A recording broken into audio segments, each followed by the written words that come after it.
Greetings, members of the collective. I am Sai from Cyborg Gaming, and I love Portal 2.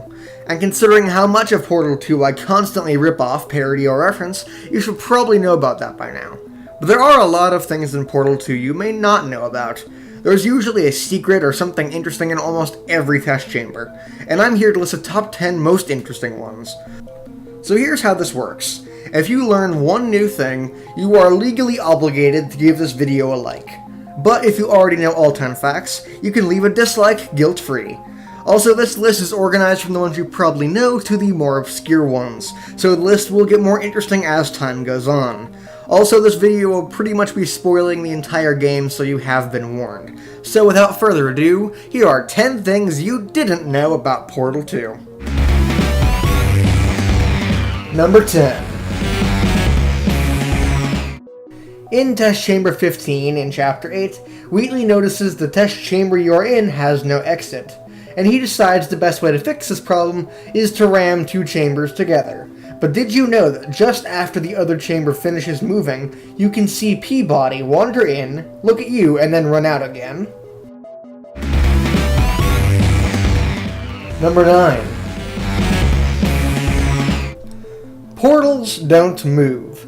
A portal will not conduct on an unstationary platform, and if something you placed a portal on previously moves, the portal will collapse. That is one of the basic laws of portal science. Except when it isn't.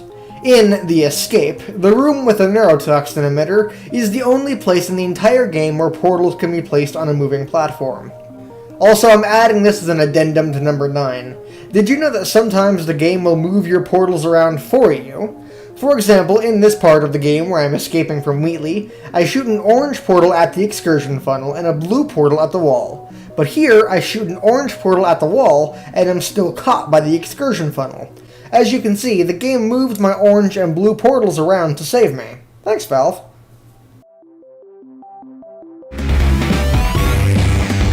Numero 8. Did you know that there are several test chambers in Portal 2 you can trap yourself in? Chambers 4, 10, and 15 specifically.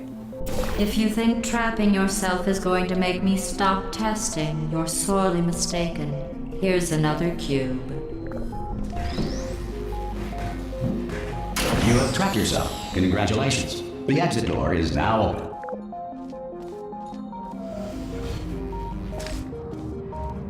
Oops. You trapped yourself. I guess that's it then. Thanks for testing. You may as well lie down and get acclimated to the being dead position. I'm kidding. Not about you trapping yourself, though. That really happened. Here, I'll lower the glass. Go on. Finish the test. Number 7. In Test Chamber 8 in Chapter 2, the aperture turbines begin acting up and GLaDOS gives you some advice in a very quick fashion.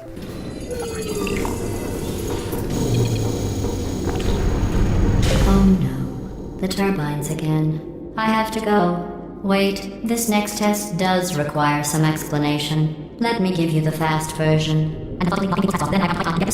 There. If you have any questions, just remember what I said in slow motion. Test on your own recognizance. I'll be right back.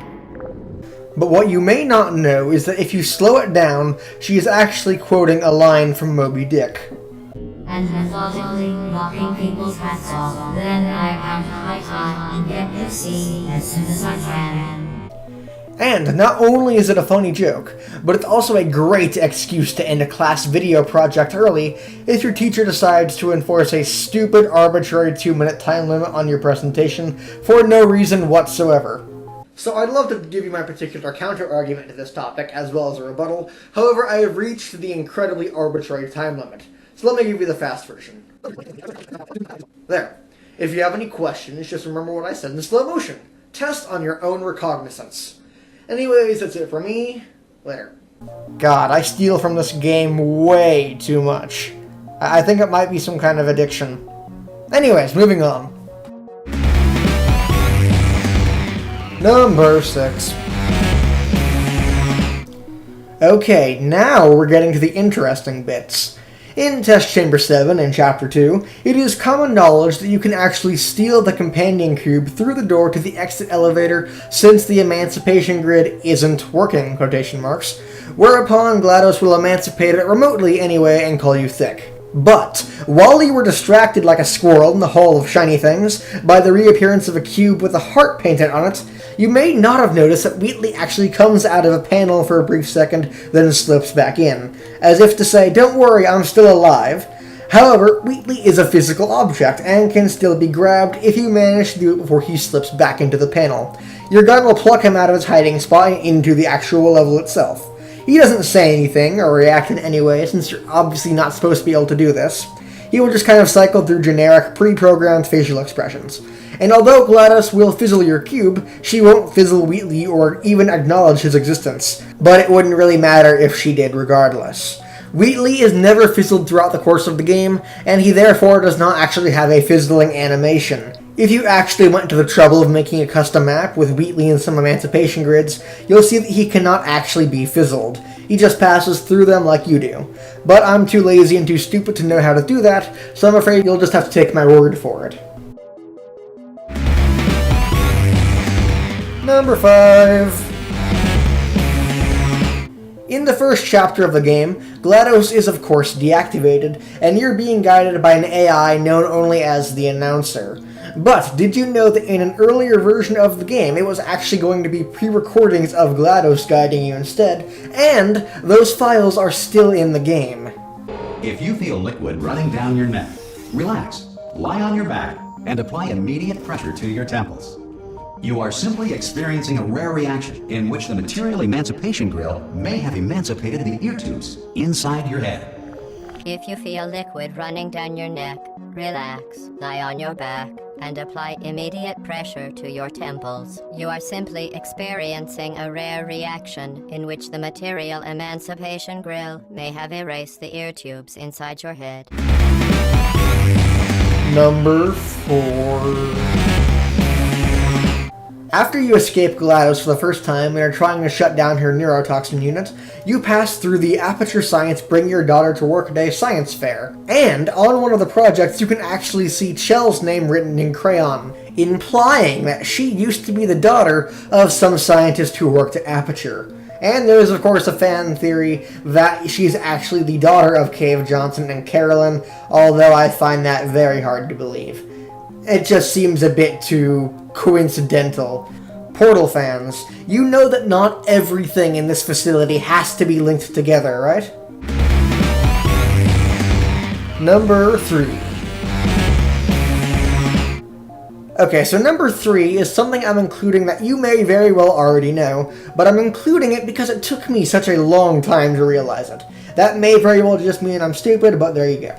I've played through the Portal 2 single player 4 or 5 times now, and I didn't notice this until my 4th time through. Right after you wake GLaDOS up, she drops you into the main incinerator room, and after you get the dual portal gun back, you run through a maze where she explains why she hates you so much.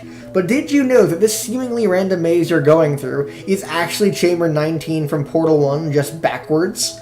I know it may seem obvious to some people, but I was shocked when I finally realized this, mainly because it just took me so long to figure it out. I mean, it just looks so different now from how it did in Portal 1 because of the whole ruined facility thing, but I just can't believe how long it took me to realize that. But like I said, that may very well just be my own incompetence. Anyways, moving on. Numero dos. Okay, I guarantee 99.99% of players have never seen this, and there's a good reason for that. In Portal 2, oftentimes the game will move your portals around for you, as discussed earlier. However, it will also, on occasion, put your portal a little to the left or a little to the right of wherever you actually shot, centering it for you automatically. And because of that mechanic, it means a lot of people didn't get to hear my absolute favorite line of dialogue from Wheatley. So after escaping Wheatley's death trap with the defective turrets, he will say... Well, no matter, because I'm still holding all the cards. And guess what? They're all full houses. Never actually played cards, meaning to learn. But to hear these hidden couple lines of dialogue, you will have to argue with the game about where you want to place your portal. And you want to do it in such a way that the excursion funnel makes you bump into the wall, so that you don't go past it, otherwise it will cut off the line of dialogue, or you can use no-clip. But either way, here is, in my opinion, Wheatley's funniest moments that sadly barely anyone knows about. Oh, I see. Clever. Very clever. And foolish. No way out. You're at my mercy, and I don't have any. You're at my nothing. No, wait, come back. Sorry, please. No, I was going somewhere with all that. Fool!